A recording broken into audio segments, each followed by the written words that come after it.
মধ্যপ্রাচ্যের অন্যতম শক্তিশালী এবং আলোচিত দেশ ইরান।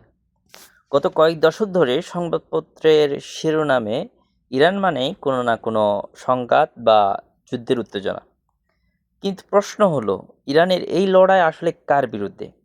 এটি কি কেবল ভূখণ্ড রক্ষার লড়াই, নাকি এর পেছনে কোনো আদর্শিক কিংবা রাজনৈতিক রহস্য আছে?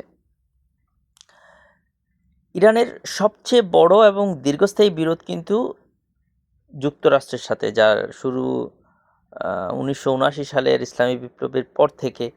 ইরান আমেরিকাকে শয়তানে কবির বা বড় শয়তান বলে সম্বোধন করে থাকে, যা হয়তো আপনারা বিভিন্ন সামাজিক যোগাযোগ মাধ্যমের বিভিন্ন ভিডিওতে ইতিমধ্যে দেখেছেন।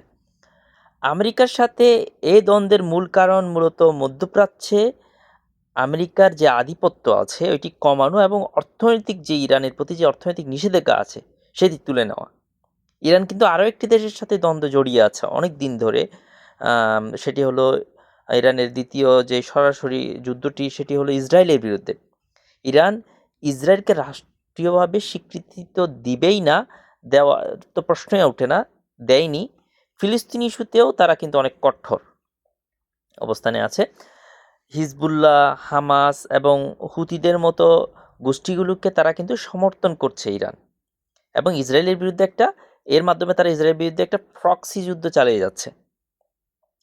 লড়াইটা শুধু পশ্চিমা বিশ্বের সাথে এমনটা নয়, মুসলিম বিশ্বের ভেতরেও কিন্তু এই লড়াই বিস্তৃত।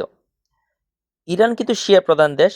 শিয়া প্রধান ইরান এবং সুন্নি প্রধান সৌদি আরবের মধ্যে মধ্যপ্রাচ্যের যে একটা কর্তৃত্ব আছে সেটি নিয়ে দীর্ঘদিনের ঠান্ডা লড়াই তো আছেই। ইয়েমেন, সিরিয়া এবং ইরাকে এই দুই দেশের প্রভাব বিস্তার কিন্তু দেখার মতো অনেকটা। ইরানের এই যুদ্ধ শুধু সীমান্তে নয়, এটি গবেষণাগার এবং অর্থনীতিতেও। পরমাণু কর্মসূচি নিয়ে পশ্চিমা বিশ্বের সাথে ইরানের লড়াই দেশটাকে চরম অর্থনৈতিক সংকটে ফেলে দিয়েছে। নিষেধাজ্ঞার বিরুদ্ধে টিকে থাকাই এখন ইরানের কাছে সবচেয়ে বড় যুদ্ধ, কারণ তারা এখন নিষেধাজ্ঞার মধ্যে আছে। সংক্ষেপে বলতে গেলে ইরানের লড়াই মূলত 3 ধরনের। নাম্বার 1, সাম্রাজ্যবাদের বিরুদ্ধে রাজনৈতিক লড়াই। নাম্বার 2 হলো ইসরায়েলের বিরুদ্ধে আদর্শিক লড়াই। নাম্বার 3 হলো মধ্যপ্রাচ্যে প্রভাব বিস্তারের আঞ্চলিক লড়াই। এই বহুমুখী সংঘাত ইরানকে বিশ্ব রাজনীতির এক জটিল গোলক ধাঁধার মধ্যে বন্দী করে রেখেছে। আপনার কি মনে হয়, ইরানের এই লড়াই কি কখনো শেষ হবে? কমেন্টে আপনার মতামত অবশ্যই জানিয়ে দিবেন, এবং আমি আপনাদের মতামতগুলো পড়ার চেষ্টা করব ইনশাআল্লাহ। ধন্যবাদ সবাইকে ভিডিওটি দেখার জন্য। আসসালামু আলাইকুম।